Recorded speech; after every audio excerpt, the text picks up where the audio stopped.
Welcome to Talk Tickers, your shortcut to be well-informed on the latest earnings calls. Today, we're taking a deep dive into the recent Medtronic call.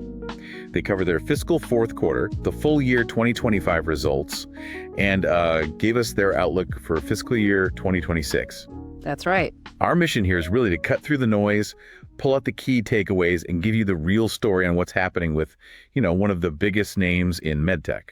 And the overall feeling from the call seemed pretty positive, wouldn't you say? Building on some good momentum. Definitely. It sounded like they felt good about the finish to the year. So let's unpack this. Exactly. This deep dive, it's all about understanding the performance, sure, but also the strategic direction Medtronic is heading in. They finished the year strong, like you said, and outlined some, pretty significant steps they're taking to reshape the company. It's not just the numbers then. No, not at all. It's the why behind them, the strategic thinking, the changes they're making. That's what we need to get into. Absolutely.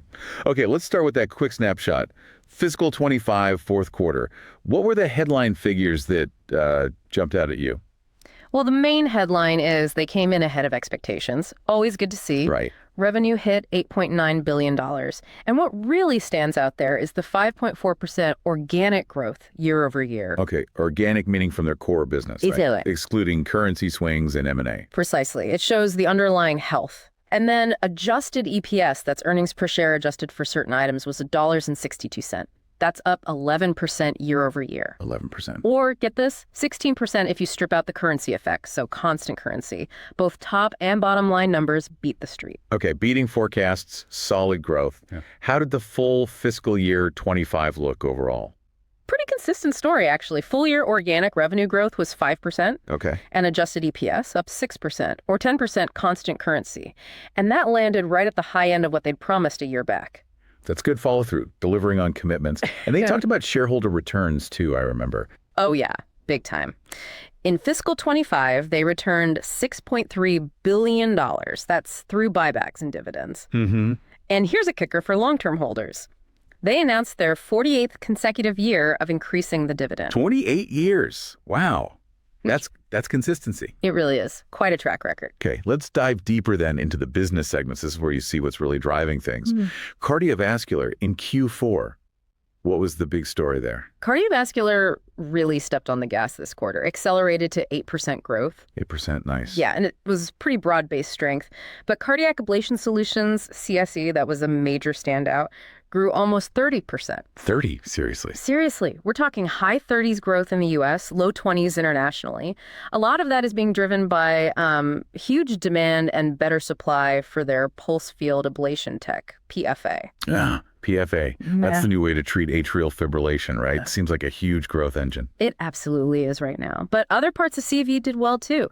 Cardiac rhythm management, CRM, think pacemakers, defibrillators, grew 7%. Yeah. Within CRM, they called out defibrillation solutions, especially their Aurora EV ICD system. Revenue there doubled year over year. Doubled. Yep.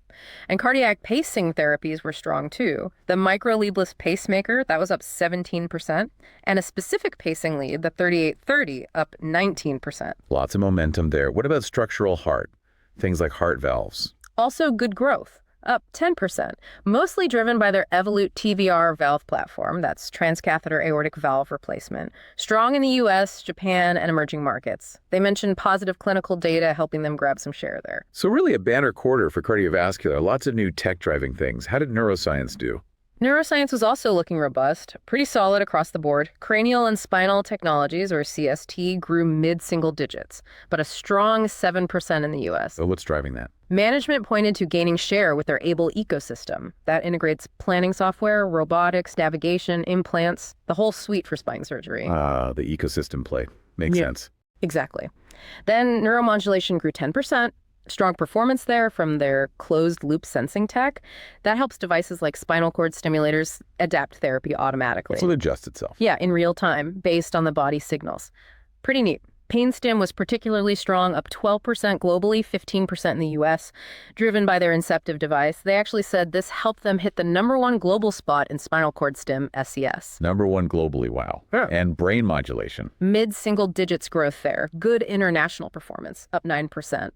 And they got US FDA approval during the quarter for BrainSense. That's their adaptive deep brain stimulation, or DBS. Adaptive DBS. Yeah, for Parkinson's.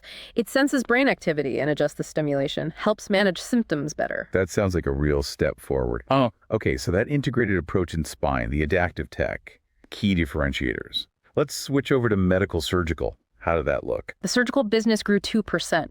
Showed some improvement. They called out strength in emerging markets and in advanced energy. Advanced energy. Yeah, like their ligature technology. Used for sealing blood vessels in surgery. And this was their 11th straight quarter gaining share in advanced energy. So consistent performance there. 11 quarters is impressive. Any update on the Hugo robot? Yeah, the Hugo soft tissue robotic platform, it's now in 30 countries. They said procedure volumes and, how much each system is used are both increasing. And importantly, they filed with the US FDA for a urologic indication. Oh, okay. So expanding its use cases. Exactly. They said the pivotal trial data met its endpoints. They also mentioned their AI-powered touch surgery platform for training and planning is expanding too. Good progress on robotics. Yeah. Now, diabetes. That's been a big turnaround story they've been talking about. Absolutely. And it continues. Diabetes grew 12% this quarter. 12%? And that's the 6th consecutive quarter of double-digit growth. So it looks sustainable, not just a blip. Right. Consistency matters. What's driving that? It's broad pumps, CGM, continuous glucose monitoring, consumables, the MiniMed 780G system, their automated insulin delivery pump, the install base keeps growing, and their new Sinclair Sync CGM sensor is really driving growth in Europe. Sinclair. Mm-hmm. I remember hearing about that one. What's the U.S. status? Good news there. They just got U.S. FDA approval for Sinclair. Plan is to launch it in the U.S. this fall. Okay, fall launch. Yep. Are more sensor options coming? Yeah. And expanded use for the 780G. Correct, on both counts. They're working on integrating an Abbott-based sensor option, giving patients choice. They've submitted an interoperable pump and controller system to the FDA based on that. Interoperable, meaning it works with other companies' tech. Potentially, yeah. Opens things up. And they also submitted for a label expansion for the 780G system itself to include people with type 2 diabetes, not just type 1, and use with more rapid-acting insulins. That would significantly expand who can use it. Huge market expansion potential there. Any news on next-gen pumps? Looking further out, yes. They expect to submit their next-generation pump platform, the MiniMed Flex, part of the 8 series by the end of fiscal year 26. Okay, so a lot happening in diabetes. Strong operational performance then across these key segments like CS's, neurodiabetes, plus wins in spine and surgical. How did all that translate to the bottom line? Efficiency, profit? Yeah, they showed good operating leverage, meaning profit grew faster than revenue, which is what you want to see. Right. Operating profit grew high single digits, specifically 7.6%, about $175 million increase. And their adjusted operating margin hit 27.8%. That's up 90 basis points, 0.9% as reported. Yeah. But importantly, it was up 200 basis points, or 2% at constant currency. So real underlying margin expansion. What helped drive that margin improvement? What were the puts and takes? Well, they mentioned some mixed headwinds. Basically, areas like diabetes and CAS, which grew really fast, have slightly lower gross margins right now than maybe some other parts of the business. So that pulled the average down a bit. FX was also a small negative. But they overcame that. They did. More than offset by what they called pricing discipline, getting good value for their products, especially new ones and in faster growing emerging markets, and also significant COGS efficiency programs. COGS being cost of goods sold. Manufacturing costs. Exactly, the cost to make the products. They mentioned improvements from their internal efficiency programs like better labor productivity in factories, bringing some distribution centers in-house, reducing scrap. Right. And they also got leverage from SG&A sales, general and admin costs, especially G&A.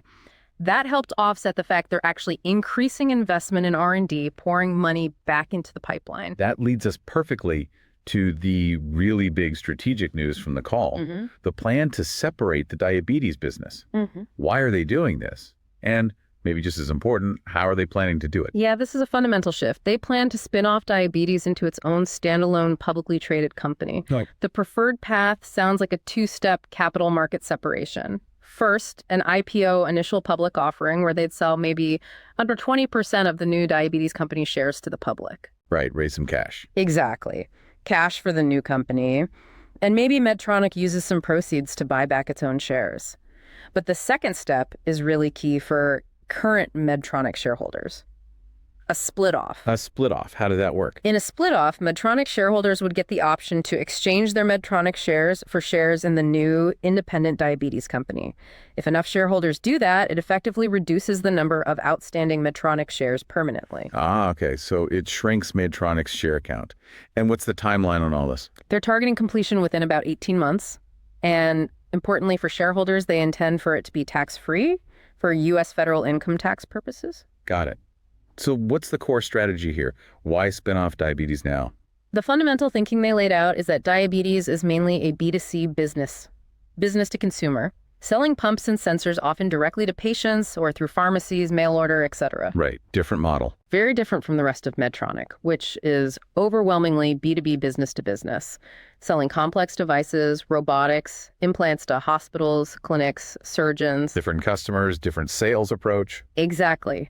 Different products, customers, go-to-market strategies, even different supply chains.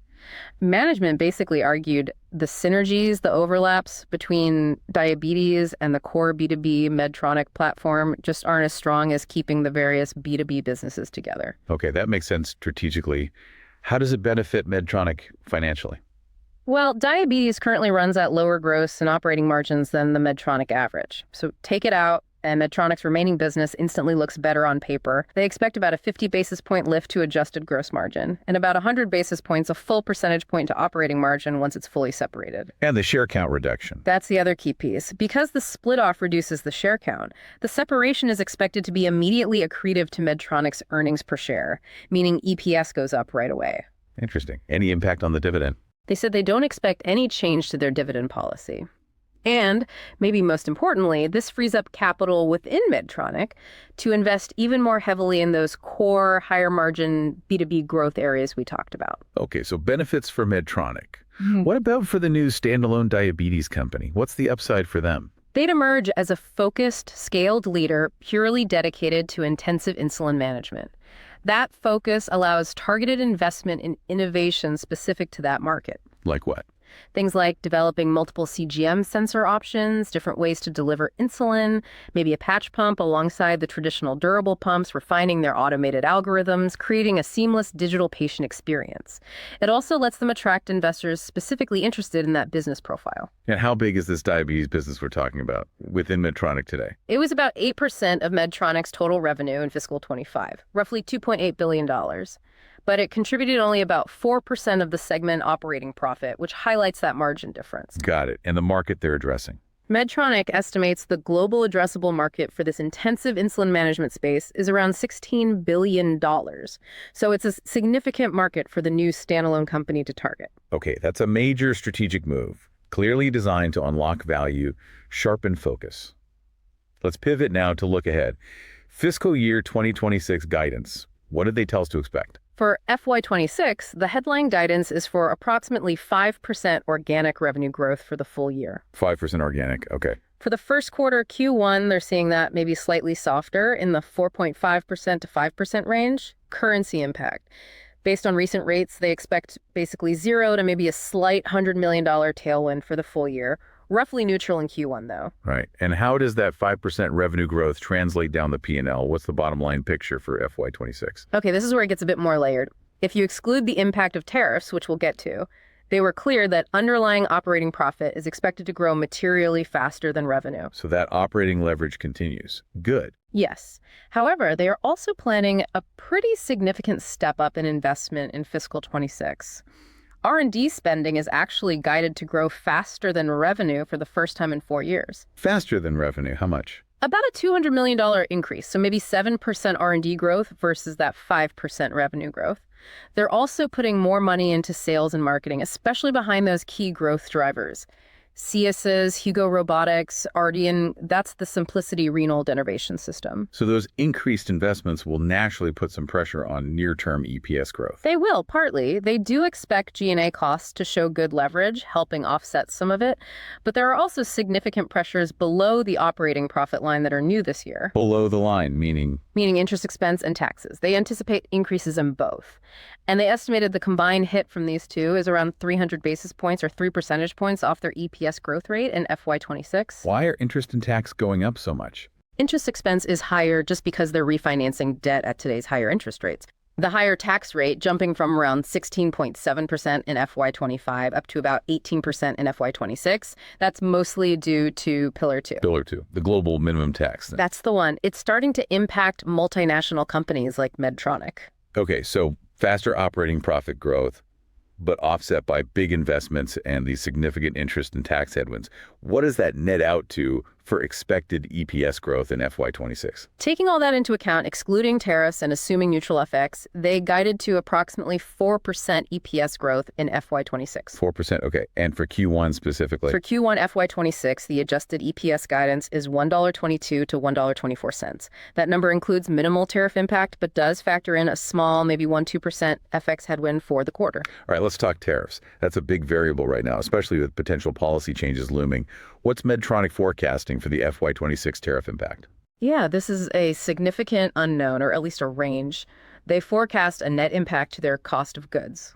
Sold COGS from tariffs of somewhere between $200 million and $350 million in FY26. That's a pretty wide range. What determines where they land? It depends on policy. Basically, two scenarios.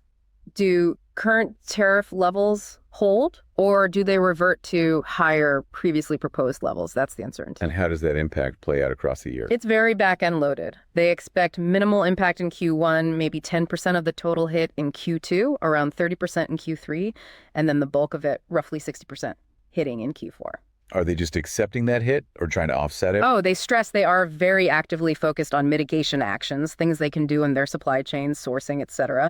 And they said they already have visibility to offsetting a good portion of that potential impact, but it's still a headwind they have to manage. So putting it all together, the underlying business performance, the investments, the headwinds, and the expected tariff impact, what's the actual modelable EPS range they gave for FY26? Including their current assumptions about tariffs landing somewhere in that range, their modelable adjusted EPS guidance for fiscal year 2026 is $5 to $5.60 per share. Okay, that $5.50, $5.60 range. Yeah. But going back to that 4% underlying growth, excluding tariffs, that still feels a little low compared to operating profit growing materially faster.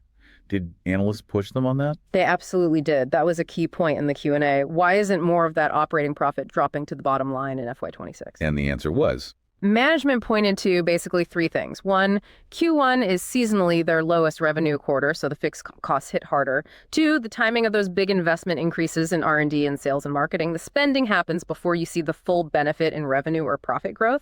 And three, crucially, those big below-the-line hits from higher interest and the Pillar 2 tax hike just have a disproportionate drag on the final EPS growth percentage. Okay, that makes sense. It's a confluence of factors hitting FY26 specifically. Yeah. But looking beyond just next year, did they give any sense of the outlook for FY27? Yes, and this is where the picture brightens considerably. Connecting back to that diabetes separation, they explicitly said they expect to return to high single-digit EPS growth in fiscal year 2027. High single digits. Okay, so a significant acceleration from FY26. Exactly. And FY27 is when that diabetes separation is targeted for completion. So what drives that pickup in growth for FY27? It's a combination of factors. First, the underlying revenue momentum they're building now with things like PFA, Simplicity, the spine ecosystem. They expect that to continue into FY27. Second, potentially a favorable currency tailwind if recent rates hold. Third, and this is key, the full year benefits of the diabetes separation hitting the P&L, both the margin uplift and the EPS accretion from the reduced share count. So they sound confident they can get back to that stronger growth trajectory. They expressed clear confidence. They even pointed to the 9% EPS growth they achieved in the second half of fiscal 25 as evidence they can execute at that level. They also doubled down on the principle that over time, EPS should grow faster than revenue, regardless of FX swings, thanks to natural hedges and structural improvements they're making. You mentioned Simplicity and PFA, the lightning bolts. Were there other pipeline drivers or future growth areas they touched on beyond those two? Yeah, they give a few other examples. In peripheral vascular, that's blood vessels outside the heart and brain, they mentioned a collaboration with Contigo Medical in the carotid artery market, and also starting their own program to get into peripheral thrombectomy, removing clots from leg arteries using tech leveraged from their neurovascular side. Okay, anything else? In pelvic health, they're working on getting approval for a tibial stimulation device. That's expected to open up a big new market for treating things like overactive bladder.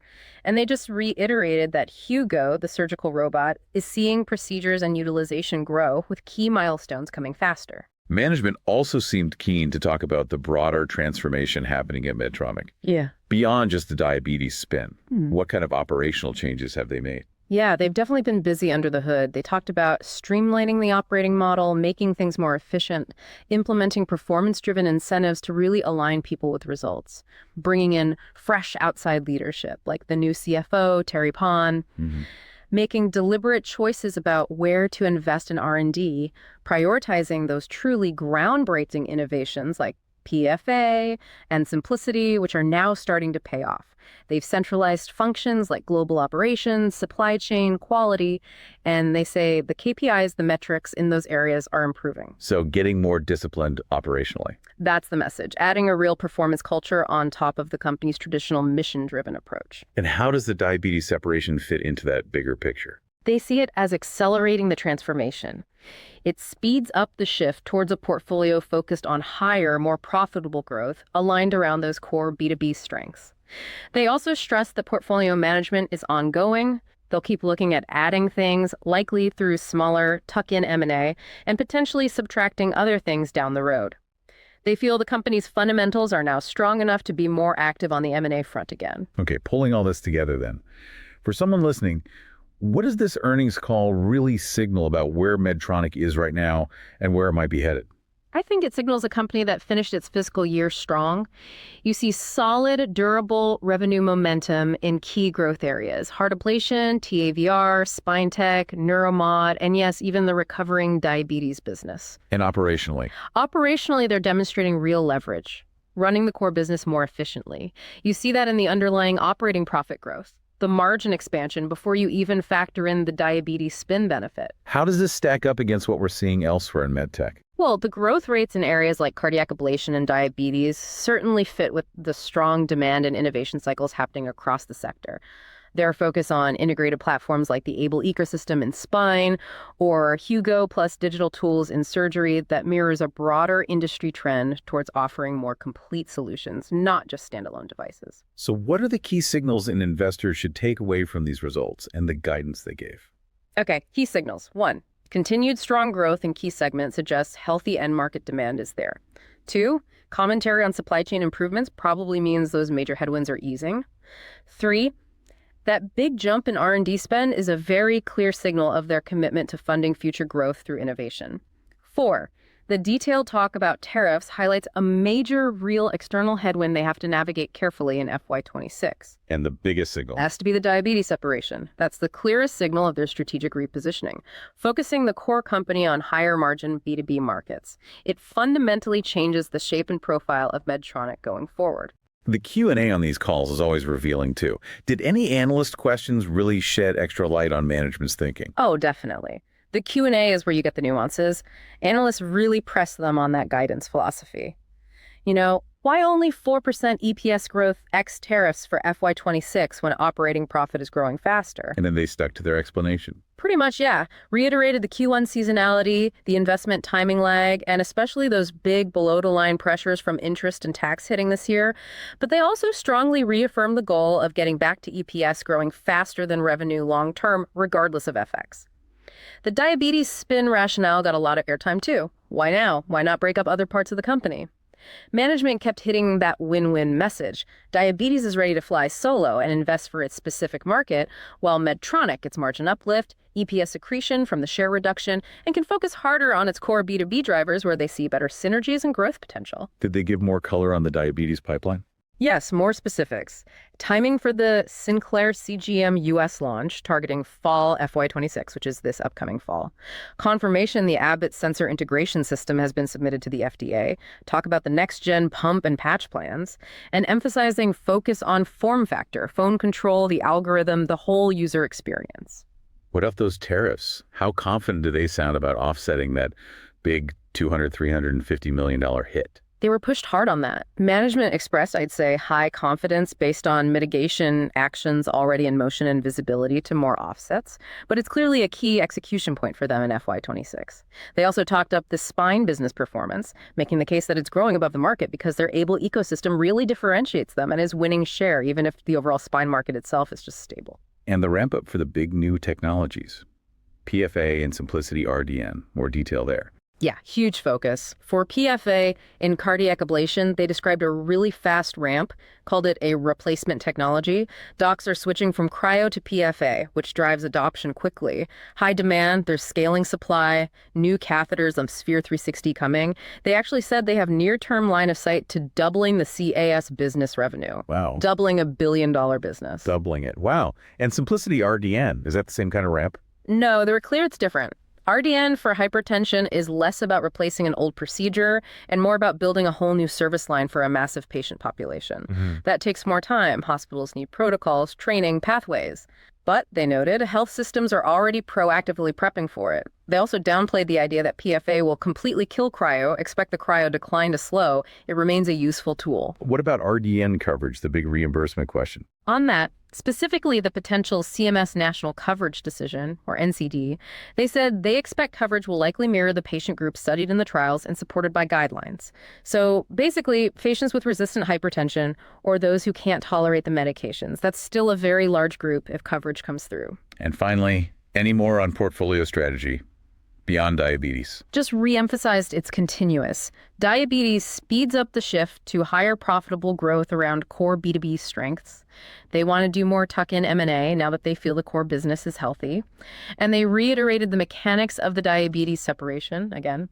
IPO cash helps the new company and maybe funds Medtronic buybacks, but the split-off is what permanently shrinks Medtronic's share count, boosting EPS and reducing Medtronic's future dividend cash outlay. Okay, that was incredibly thorough.